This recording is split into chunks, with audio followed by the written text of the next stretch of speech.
Colleen Makhubele's departure from the Umkhonto we Sizwe Party, also known as the MKP, has sparked a wave of political drama, raising many questions about internal party discipline, personal ambition, and the future of the movement. Her exit has not just been described as unfortunate by the party, but as insignificant and self-serving. For South Africans watching this unfold, it's become clear that this is not just about one person stepping down, it's about a wider shift taking place within the MK party, and the message the leadership is sending to members and the public. The political space in South Africa is always turbulent, and any reshuffling or resignation can shake public confidence or even realign political forces. In this particular case, the resignation of Makhubele has revealed not only a rift between her and the leadership, but a deeper concern about loyalty, discipline, and the role of individuals in shaping the party's image moving forward. The MK party is still fairly new on the national scene, having been formed with great ambition and carrying the historic name of Umkhonto we Sizwe, the former armed wing of the ANC. This gave the party an edge in appealing to nostalgia and revolutionary spirit. It promised to bring a moral and disciplined alternative to the current political establishment, appealing to those disillusioned with the mainstream parties. But like many new movements, the MKP has faced its share of internal turbulence. From leadership disagreements to the struggle for relevance in parliament, the party is walking a fine line between maintaining its revolutionary image and surviving in a very competitive political environment. The resignation of a former MP like Colleen Makhubele, who was expected to bring a level of experience and political finesse, is not a light matter. Her dissatisfaction with the party's internal dynamics and strategic direction suggests that all is not well behind the scenes. According to the MKP, Makhubele's resignation was not a surprise. The party said her participation since the elections was minimal and that she did not play an active role in their activities. This was echoed in their strongly worded public statement, where they said she was more interested in her personal political aspirations than in the collective vision of the party. They accused her of being essentially absent, only appearing when it suited her, and failing to show consistent commitment. This paints a picture of a member who was disconnected from the party's daily struggles, victories, and challenges. But it also opens up a broader debate: what happens when individuals join new parties with the expectation of quickly rising to positions of power?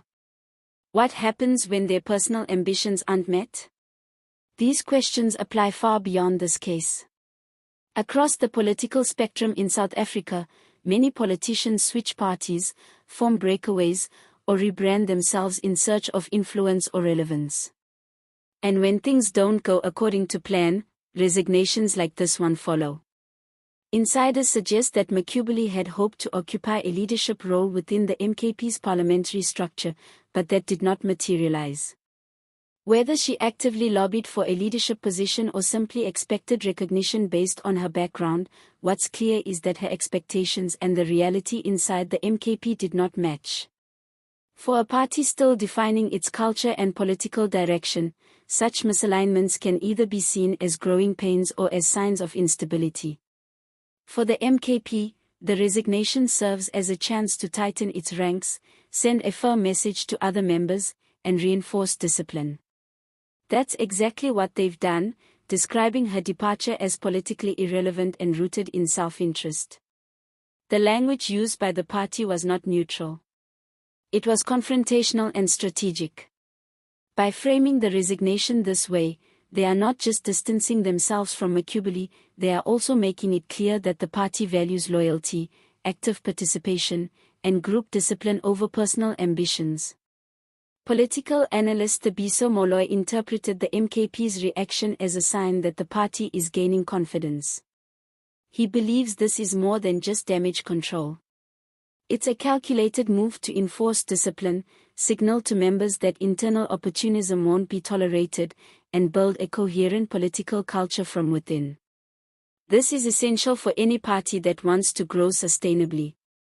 For too long, South African politics has been plagued by factionalism, infighting, and individuals using parties as stepping stones for personal gain. What the MKP seems to be doing here is drawing a line in the sand. They're saying, either you're with the party vision or you're not. There's no room for passive members or those who want to jump the queue for leadership roles. This message, while it may seem harsh, might actually resonate with supporters who are tired of self-serving politicians and want a new way of doing politics. At the same time, Makhubele's next political move remains a matter of speculation. Some believe she may join one of the opposition coalitions currently forming in anticipation of future elections. Others suggest she could align herself with a centrist movement or perhaps even start something new. Her track record and experience could be valuable to another political organization. However, this also raises a warning for any new group that may welcome her. If internal harmony is not guaranteed, the same issues could repeat themselves. South African politics is full of such stories. Politicians join new parties, only to leave soon after when expectations aren't met or power struggles emerge. The key lesson here is that any party, especially one as young as the MKP, must create structures that manage ambition while also protecting the party's core identity. The MKP's closing remarks in their statement made their intentions crystal clear. They emphasized a continued commitment to justice, ethics, and building a fair society. They also issued a parting shot at Makhubele, saying those who leave must do so with honesty, and those who remain must commit themselves to building. This is a powerful message. It appeals to supporters who value loyalty and discipline, and it tries to draw a line between those who are truly invested in change and those who are merely passing through the political space for personal advantage. Whether the MKP succeeds in turning this episode into a strength will depend on how they manage internal cohesion going forward. Their ability to maintain unity and continue building their narrative of moral renewal will determine their long-term viability as a political force. This situation also reflects a larger trend in South African politics: the shifting alliances, the rise of new parties, and the ongoing reshaping of the national political landscape. So what do you guys think about this political shakeup? Do you believe Colleen Makhubele's resignation is a warning sign of deeper problems inside the MKP, or do you think the party handled it well? Could she become a powerful figure in a different political party, or was this the end of her influence? Should political parties in South Africa be stricter about discipline, or more accommodating to individual ambitions? Let's talk about it in the comments below. Don't forget to hit the like button if you found this insightful, and subscribe to the channel for more deep dives into South African politics and beyond.